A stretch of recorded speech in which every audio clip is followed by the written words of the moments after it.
So I was thinking about the book An Enemy Hath Done This by Ezra Taft Benson, which was published, I want to say, in 1968. And I was thinking about it as I'm kind of going in my head through what I'd been studying from H. Verlin Anderson last night, reviewing the book The Great and Abominable Church, which is a great book. And he talks about the licensing thing, and how basically licensing isn't near as necessary as we think it is for most things, and really it's just a version of racketeering in most instances, which is really interesting. Now, H. Verlin Anderson, you might be like, well, what does he know what he's talking about? He was a business lawyer.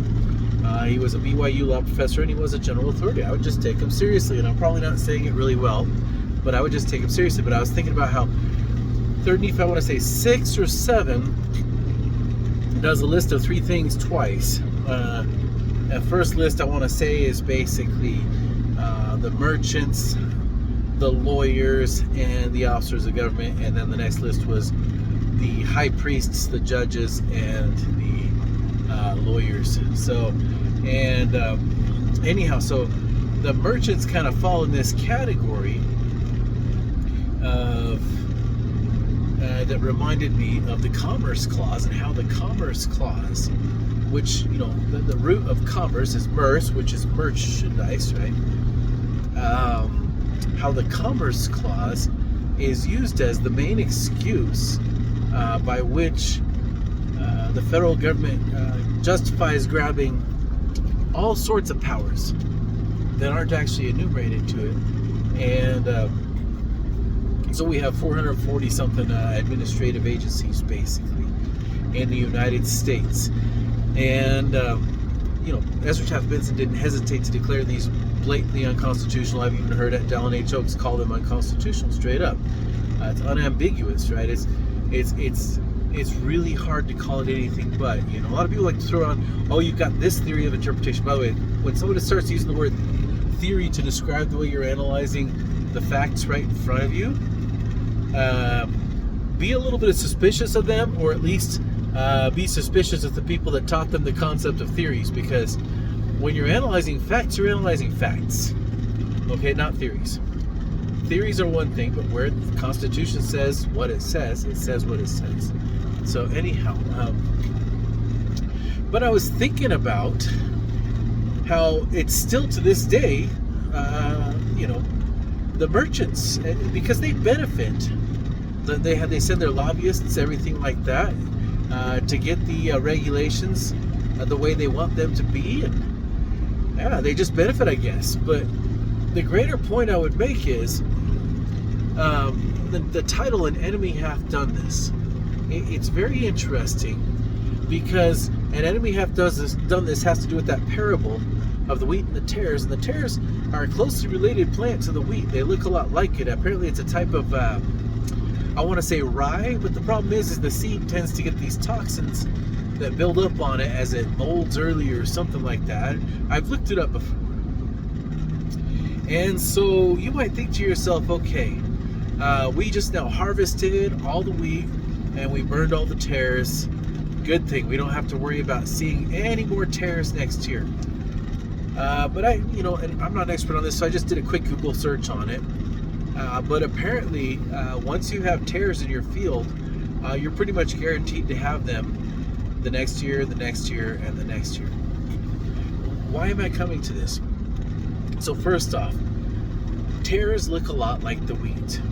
So we have the legislative, executive, and the judicial branch officially in the United States. But what we've created are these administrative agencies based on the Commerce Clause mostly, and then the entangling alliances, this global responsibility type of stuff. And we've created judicial supremacy instead of judges who deal with cases. As a matter of fact, the Judges Act, just last year, BYU Law Review, which that's, you know, the higher level law students writing that. It's not the professors themselves, but, you know, as somebody who majored in classical guitar performance, the higher level classical guitar students, the TAs and all that kind of stuff, they're someone to be taken quite seriously. So anyhow, he was literally reviewing the 1925 Judges Act and talking about how it's unconstitutional. And I think, if that one were to, if the Supreme Court ever had to review the constitutionality of the Judges Act, I could see that being the equivalent of the middle head dying in his bed. Just saying, if you know what I'm talking about, it's the Ezra Ezekiel reference right there. So you can imagine things, but no matter what, I'm saying all three of those things are unconstitutional, but they look like the Constitution. They really resemble it. They resemble the original three things. They just aren't. And so people a lot of times point to Ezra Taft Benson and say, oh, well, we were dealing with the Cold War back then, and he was for his time, but we've moved past those times. President Oaks actually sounds very similar to Ezra Taft Benson. He's just better at the peacemaker side of things, the thoughtful, maybe, interaction with the other side. But honestly, no, he's pretty much right on the same exact page. Ezra Taft Benson, though, he was surprisingly way more thoughtful than you think you might have in your head after years of not reviewing his talks. But go back and review them. He talks about like the 10-year kind of gradually easing off of everything, as opposed to we got to stop it all right now kind of attitude, right?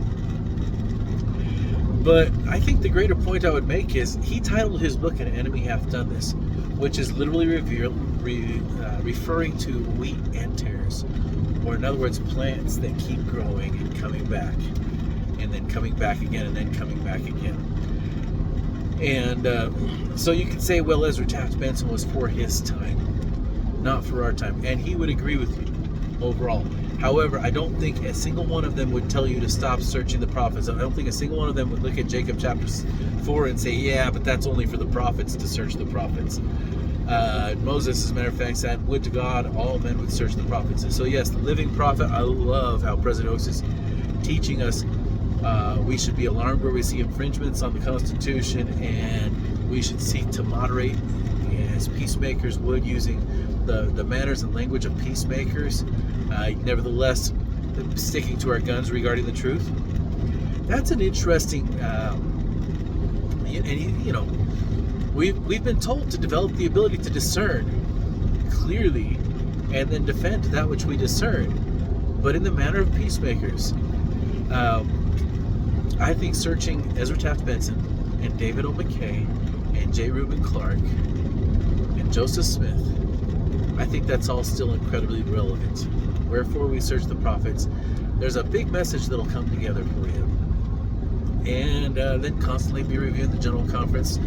Be looking up as much Dallin H. Oaks as you can on the topic. Now look, I was recently listening to a talk from Dallin H. Oaks where he's doing this lecture series on freedom of religion. He's actually hit that topic a lot in the public square in recent years. And he says in one of those talks as he's opening, I've been retired for 30 years now from law practice, but this talk is bringing me out of retirement. When I'm speaking here, I do not speak representing the Church of Jesus Christ of Latter-day Saints. I'm speaking, what did he say, as a guest lecturer and a lawyer expert or whatever. So, which still, I take very seriously what he says there. I think that's part of the point, but maybe we should sometimes stop and compare them. What has he actually said in defending our divinely inspired Constitution? What have the other prophets said when they're officially addressing us as the members of the Church of Jesus Christ of Latter-day Saints? There's our Divine Constitution by Ezra Taft Benson, which is referenced in the footnotes by President Oaks in defending our divinely inspired Constitution. What did Elder Christopherson, or President Christopherson, and Elder Cook say, right?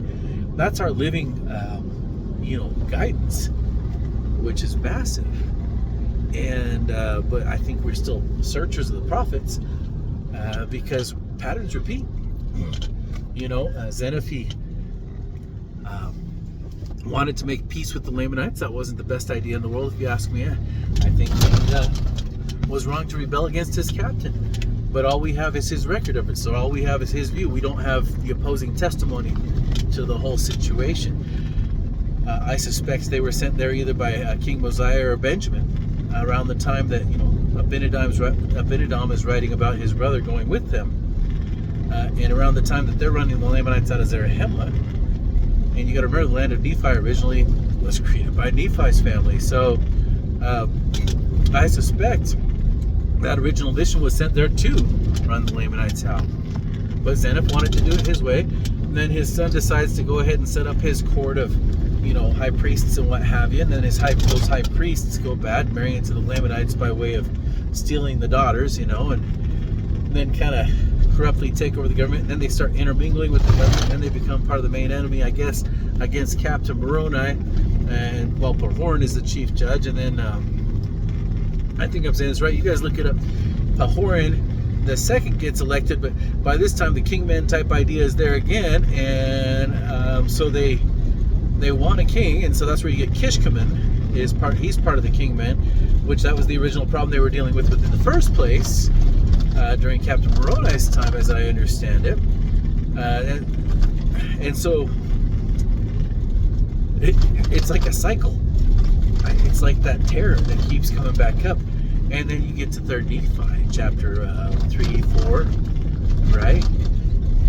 What are you dealing with? It sounds like you're dealing with the same thing again-ish, right? So it's all just different variations of the same ideas. So it's the the Book of Mormon refers to the devil using the same model since forever. So, and it's a model that mimics God's model. So you would be looking for something that mimics God's model, even if it's foundations, right? Our foundations were in the Continental Congress, which was something not necessarily illegal, but more peaceful. The foundations, what are the foundations of the 3 shadow branches that I described? The administrative agencies and the entangling alliances and judicial supremacy. I think they're probably backroom deals at first too, but then just the same way the Nephites built up their secret combinations after a while, I think we're building it up. I think we're building up, I guess, the Gadian robbers is what it would be. So if you tell the average person, hey, these administrative agencies are unconstitutional, they gotta go, they'll be, yeah, but if you ever catch yourself saying that when someone's pointing to what the prophets have said about it, double check yourself. Don't double check the prophets. You can double check the prophets, but do it prayerfully. And I seriously doubt. Honestly, I don't even recommend. Elder Renlund gave a talk. What did he say? A pattern for personal revelation, right? You're not going to receive revelation where the prophet is qualified to give revelation, and he's already given it. You're not going to receive revelation that contradicts it. So. That's an act of faith to believe that, though. There you go. That's my thoughts.